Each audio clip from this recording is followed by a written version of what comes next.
Tampa Bay, I would have been having White Claws for breakfast, which I never do, but instead I had to unload 20 trucks today and sanitize my hands about I don't know how many times I sanitize. All I know is the inlays in my fingers are chalky.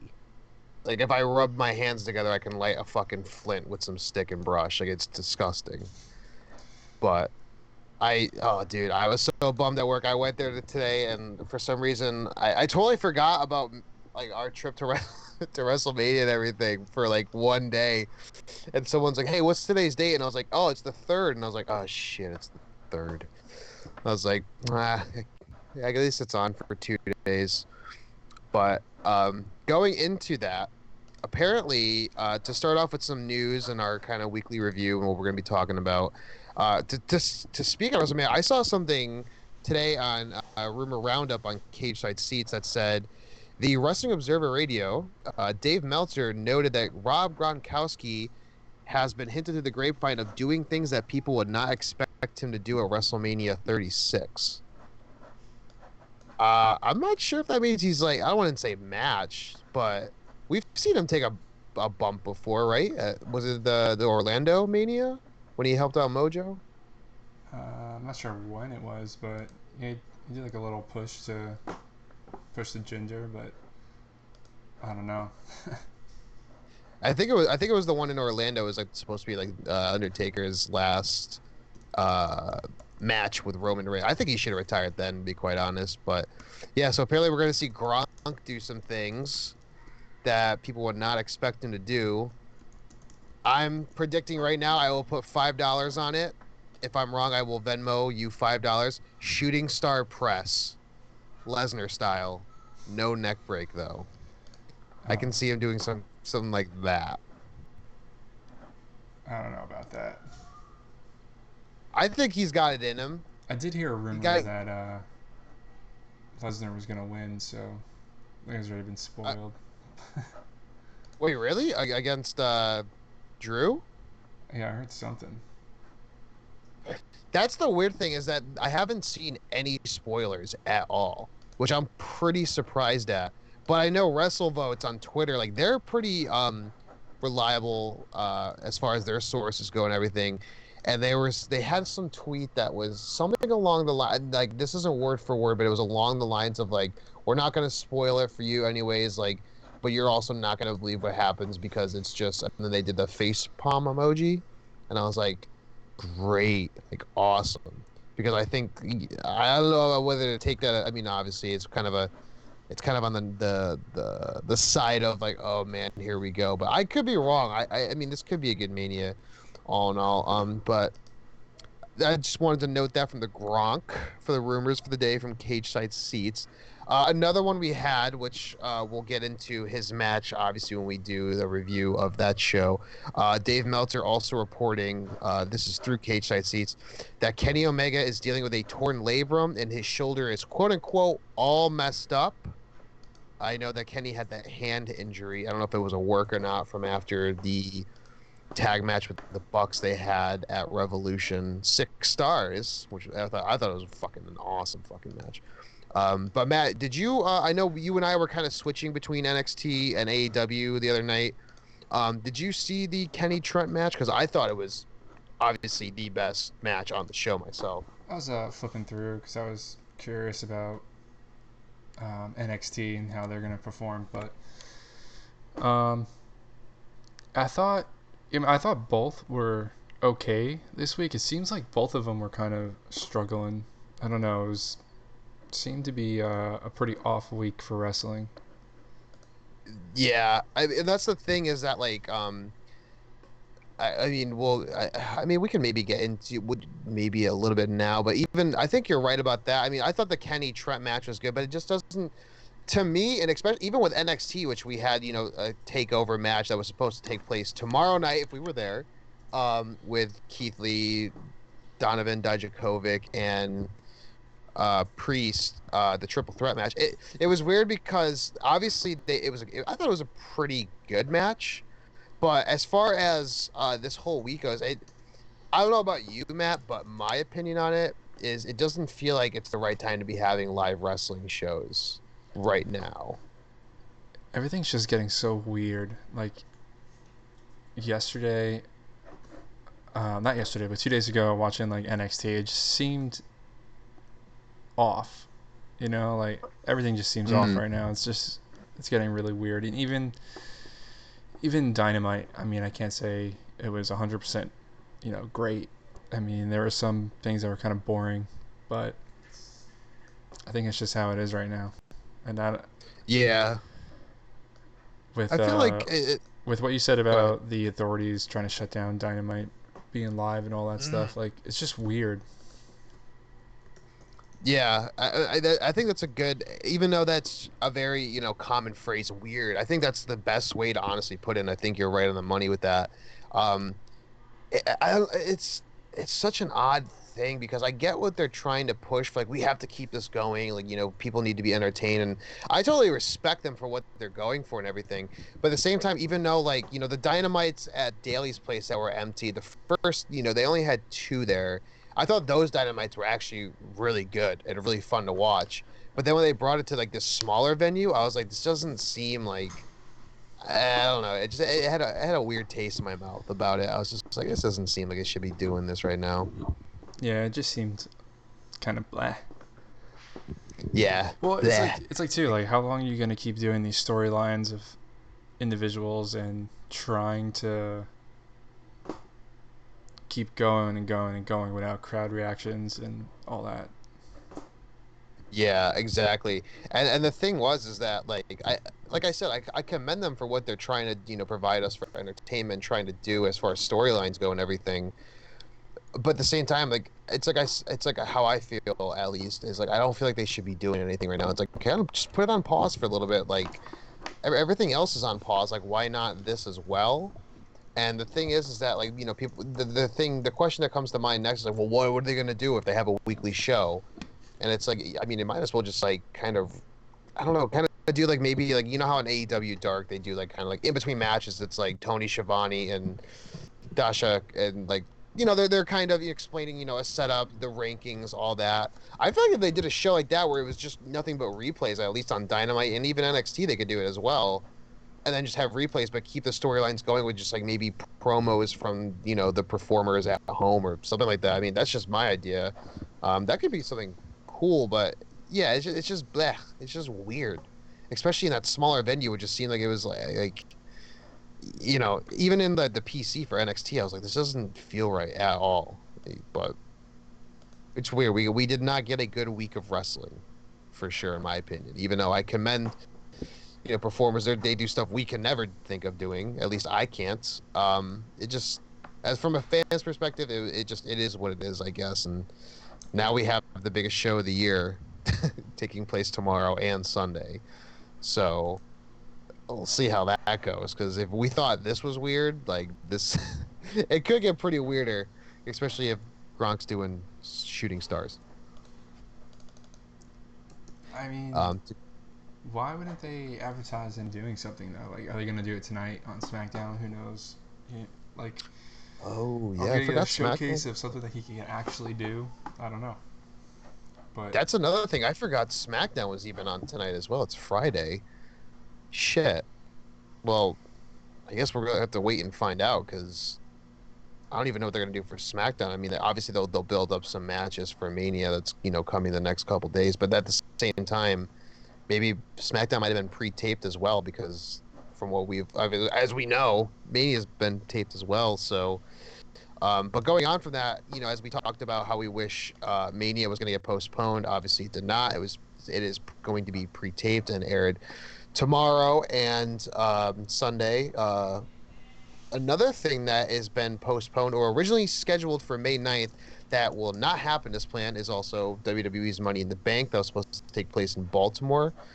I guess like that they're either been going out for shows in May and now possibly June at the same time for rescheduling. As far as WWE goes, I'm not sure about AEW. I know that my tickets for AEW in Boston have been rescheduled to August. That's as far as I know on that.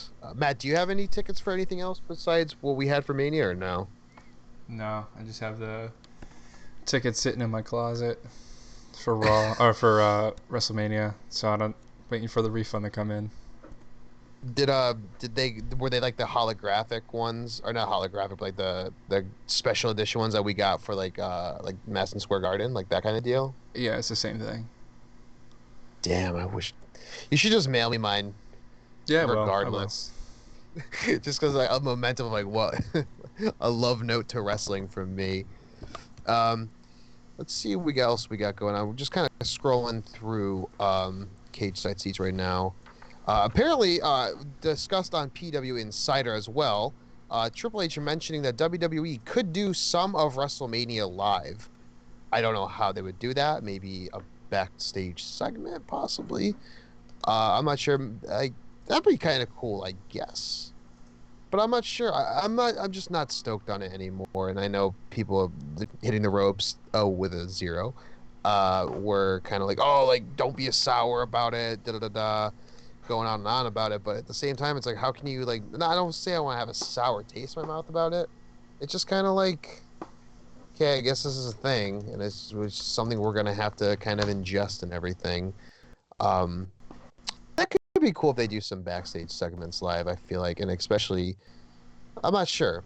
I just don't. I'm so like, what the fuck about everything right now in the wrestling world? It just doesn't seem real about everything. Um, I feel like if anything, if Triple H was in command, I think you would agree with me on this, Matt. He would have definitely postponed this. He would be like, we'll wait this out a little bit. You know what I mean? Yeah, and the only thing I know I want it postponed so I can go, but on the backside of that, they are at least giving me something to watch tomorrow and Sunday. Mm, So, yes. uh, I, you know, we're both just like, oh man, because it there's would have been literally so. literally nothing on except for the news.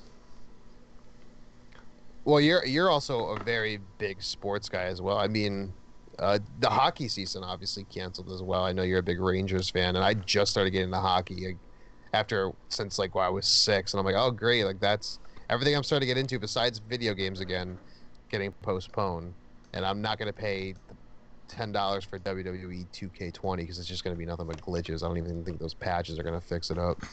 Yeah, but even your video games are getting postponed. Yeah, dude, I had never beaten The Last of Us. I like got halfway through it and then just kind of put it down and forgot about it because GTA 5 came out. And now that I'm like, I got the remastered version, I'm like, I'm all about The Last of Us. I'm like, oh, cool, I forgot the new one comes out next month. Nope, nope. Yeah, It's fucking mechanics. bullshit, man. It's bullshit, man. Going on from this, I think that's all we got for the news right now. Matt, anything you want to add before we start going into Raw, NXT, and AEW? Nah, I don't think so. I think that's it, man. All right, cool. Well, let's get right into it with our quick Raw review. We kind of have a weird Raw. The promos were good, I felt like. The matches were so-so. I mean, we had the replay, of course, with Becky Lynch, Ronda Rousey, and Charlotte Flair. We had AJ Styles talking to The Undertaker again about their Boneyard match.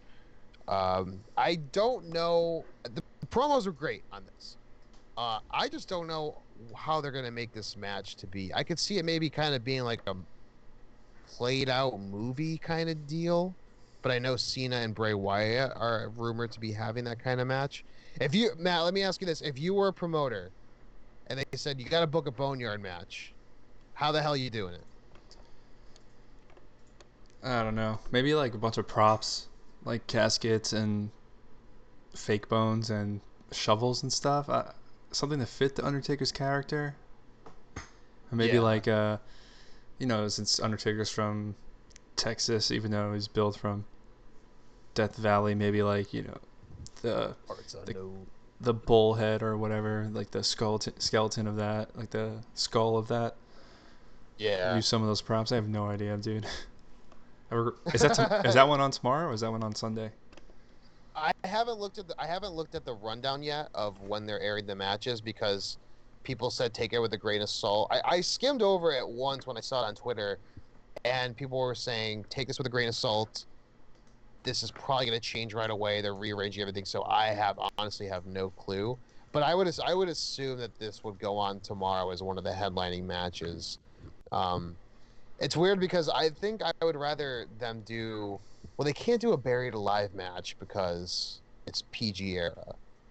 But a casket match would have been cool at the same time. But since this is like kind of a new stipulation match kind of deal, I'm. It's weird. Like at first, I remember the last cast we did. I was talking some shit about it. I was like, "A boneyard match? The hell is that?" Now I'm actually like pretty stoked to see this because I'm like, what? Like I'm just trying to think in my get creative as I can in my mind. Like, what the hell is this gonna be? So I'm hoping to see some skull and bones, some caskets, like you said, some shovels. But at the same time, I'm kind of hoping that it's kind of a cinematic movie kind of match, kind of like the Final Deletion. But at the same time, they said they were going to do that with Bray Wyatt and John Cena. But I would like to see it sound like that because maybe they can edit it. And this might sound shitty, but we're all adults here. Let's face facts. Undertaker's last few matches, several matches, have been not well, and he hasn't looked well on camera. He can still go, but he gets gas early. So maybe if they do it in this kind of cinematic way, we could see them kind of do some editing to make the Undertaker look very, very dominant, kind of like he was maybe 10 years ago around there. Um, that's my take on it, at least. I think that'd be kind of cool. So going down from that, the Boneyard, I don't know. It could be cool. I mean, are you excited for it, Matt? Or is it kind of one of the things where you're like, I don't know what the hell they're thinking with this? As long as Undertaker comes in riding on a bike, they do some type of film with that. Like that's Yeah. if they can I get the American Badass song in there too, or Rollin', either one, that'd be oh dude. that'd be sick. Dude, that would be fucking awesome if they brought back Roland. Cause like that's his whole thing now is I can't tell if they're going for Biker Taker or Dead Man Taker, but it seems like they're just doing kind of a hybrid of both, which is pretty cool.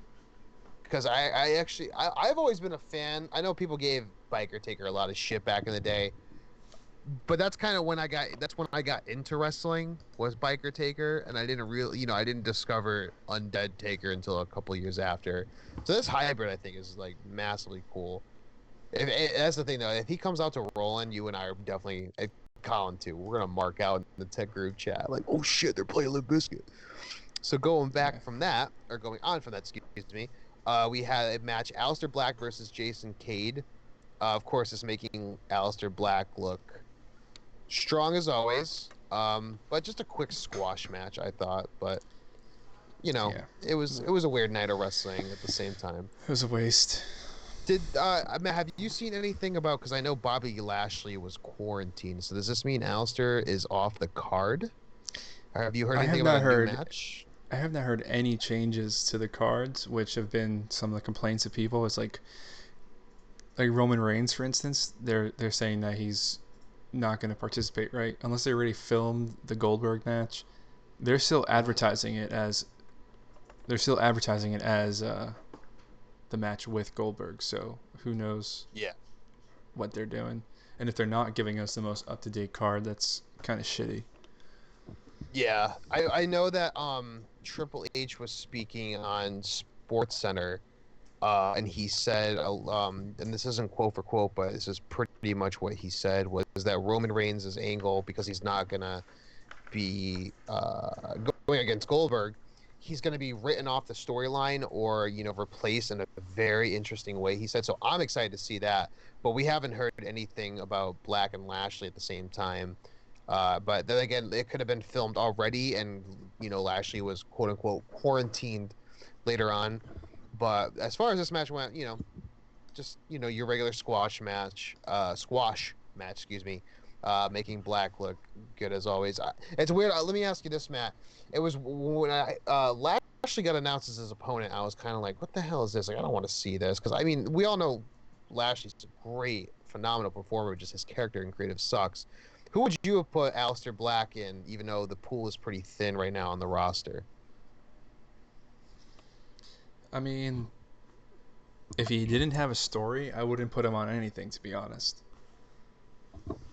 Mm. So like you have to build up something, and they didn't even build anything up with this. This was just a match that was going to happen. And if you're going to do that kind of match, then why don't you put him against like Ricochet or someone who can, give you a nice match, and someone that's worked with him in NXT before. I Yeah. don't know.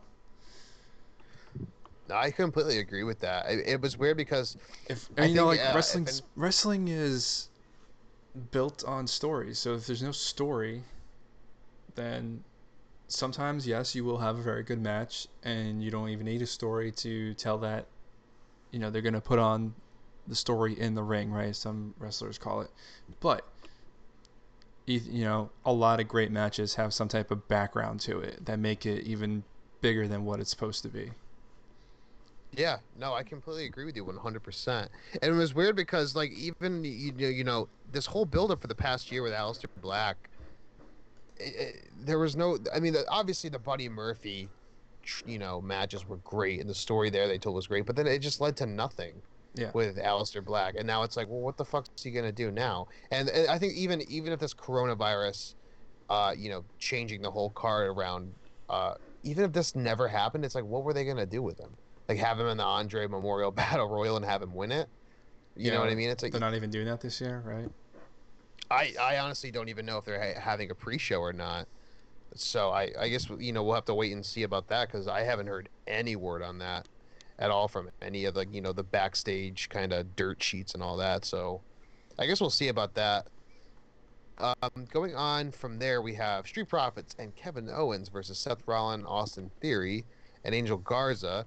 Um, Good match. I actually really enjoyed this match, and Seth's promo was awesome. I love his new gimmick. Heel Seth's always the best. Babyface Seth sucks in my opinion. I can't stand him. But It's this, interesting. What I've noticed on NXT and Raw is that when there was two NXT people on Raw, so interesting. All right, so Austin Theory just being one of them, who's, he's really popular in Evolve, but it's given this, given the spotlight now on the main event of Raw is, pretty big for him, especially he's only like 22 or something like that. And mm, then on NXT, I noticed that a lot of people that I saw. All right, so in Florida, they have NXT live events all the time. They go travel to different cities, different towns, and it's a lot of people you probably don't know of. And what is cool about NXT this week is that you got a lot of those people on television. right, yeah. And I think that's kind of what they're doing at the same time with Austin Theory too. It's weird because yeah, dude, he's only 22 years old. I keep forgetting that. And at the same time, they haven't really, I don't want to say built him up in NXT, but he's kind of just done a match here and there, kind of had his, debut and everything. And like, and all of a sudden, Yeah, they must I wouldn't say they built him up at all because they had him get squashed by Tommaso Ciampa. He got his ass kicked by him. Oh, really? I didn't even know that. Yeah, he's supposed Holy to have a shit. match, and then he just came out when Tommaso just like destroyed him and threw him into the barricade like 7 times or whatever it was. It just completely fucked him up. But I mean, Austin Theory definitely is an individual who will be very successful later on, and it's just a Yeah. matter of building him up at the right time. And it's one of the things where when he's handed an opportunity like that to go on Raw, he's obviously handpicked by Triple H or Shawn Michaels, one of the two. But that just means they see something in him that they can tell from a young, as young as he is, like, no, like this kid's definitely going to go places. Like, let's let hopefully he's a sponge with information, as they like to say, and kind of this, moldable piece of clay, because obviously they see a lot of potential in him at the same time. Yeah. Uh, so going on from that, we have Edge's promo, and then that leads into Asuka versus Kaden Carter. Edge's promo was awesome. I liked it a lot. There was some. It was weird. A lot of people were giving it flack on Twitter, and I was like, "What are you talking about? This is like for what they're able to do right now. It's great. Um, in my opinion, it's great. Edge has always just been phenomenal. We all love Edge.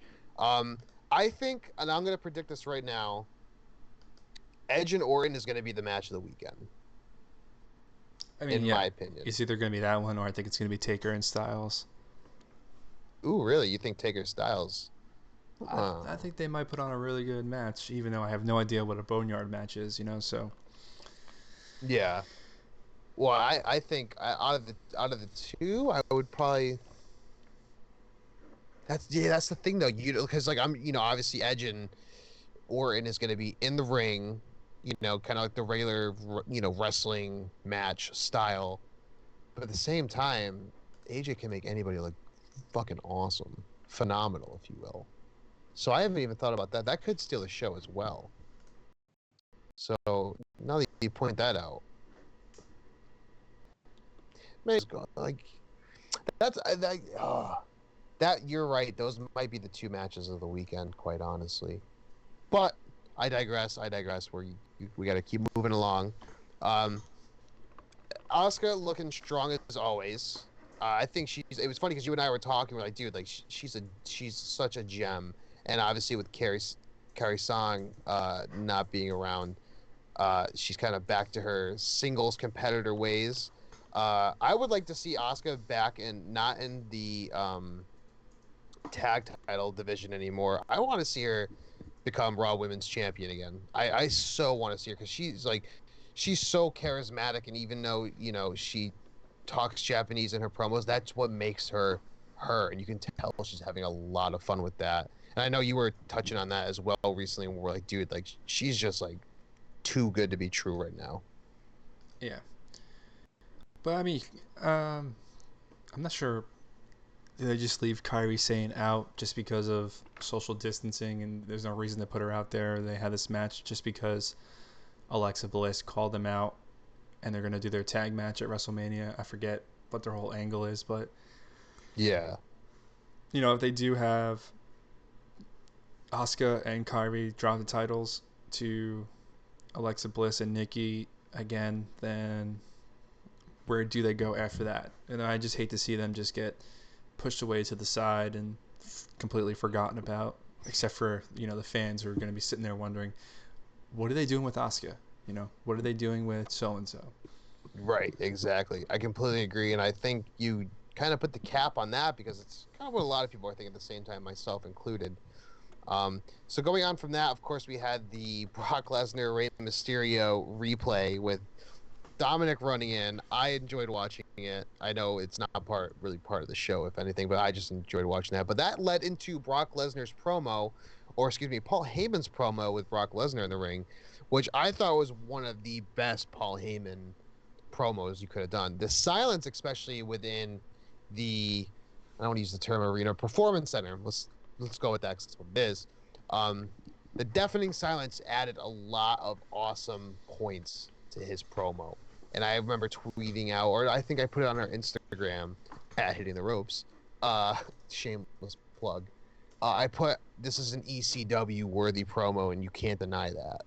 I want to know your take on it, Matt, because I don't think you and I touched base when that was going on. I think I texted it to the group chat, and conversations got mixed up and everything, of course, as they always do within that. But what did you think of Paul Heyman's promo at the end of Raw? I mean, there's no doubt that Paul Heyman's like probably the best on the mic, or one of the best on the mic, and yeah, if you gotta get that, it's called Monday Night Raw for a reason. You want to get some type of unfiltered, straightforward promo from somebody who thinks that their guy is gonna beat the shit out of the other guy. So, you know, Yeah, and especially Heyman because obviously I think Lesnar even back in the day he was never the best at promos. It was kind of just like I'm tough, blah blah blah blah, and that was it.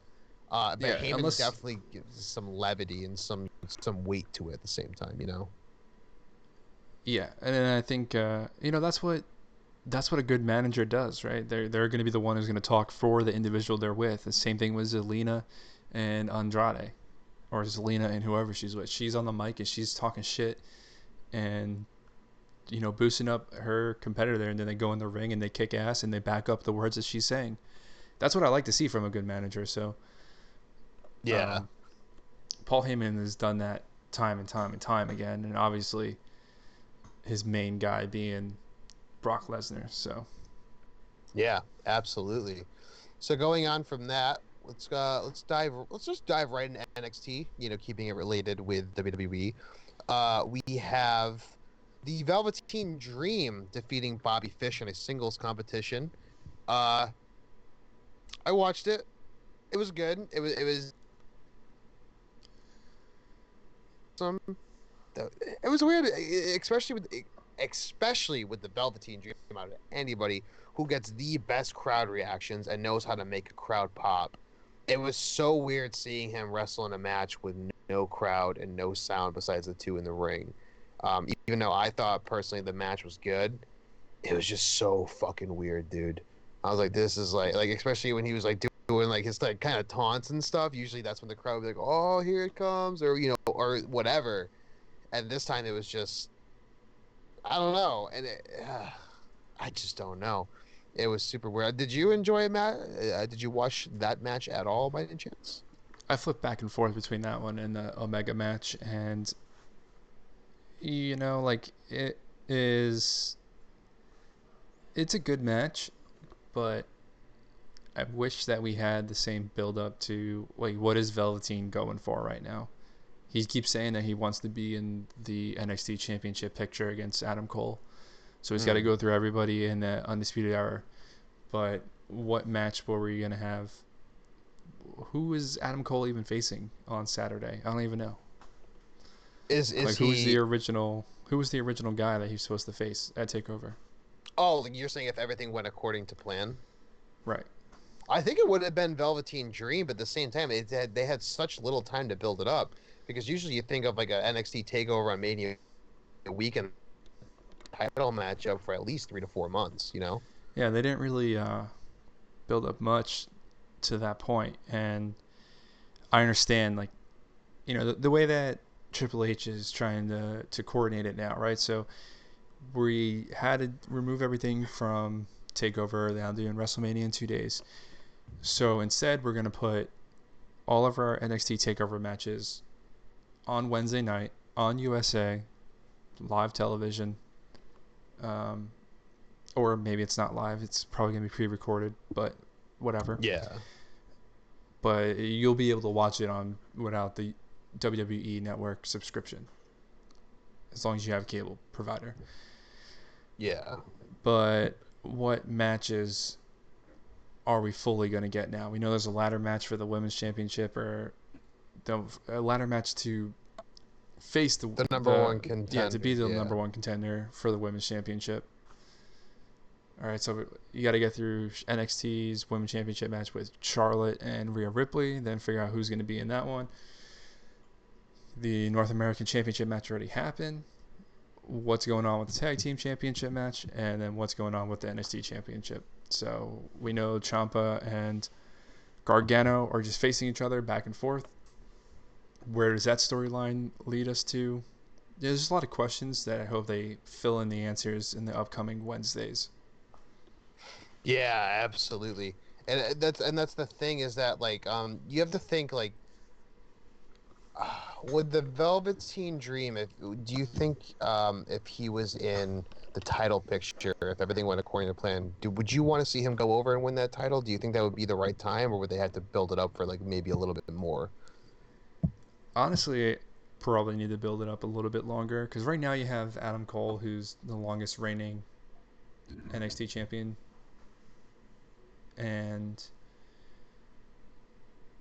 the like we said, the storyline has to mean something in wrestling.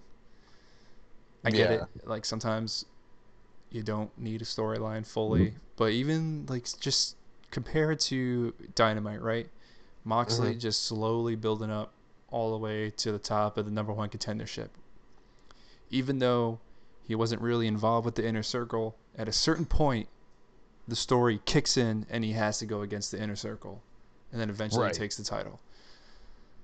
So I would look for something like that with Velveteen, right? He's already started with Undisputed Era. He had his match with the North American Championship match once before against Roderick Strong, but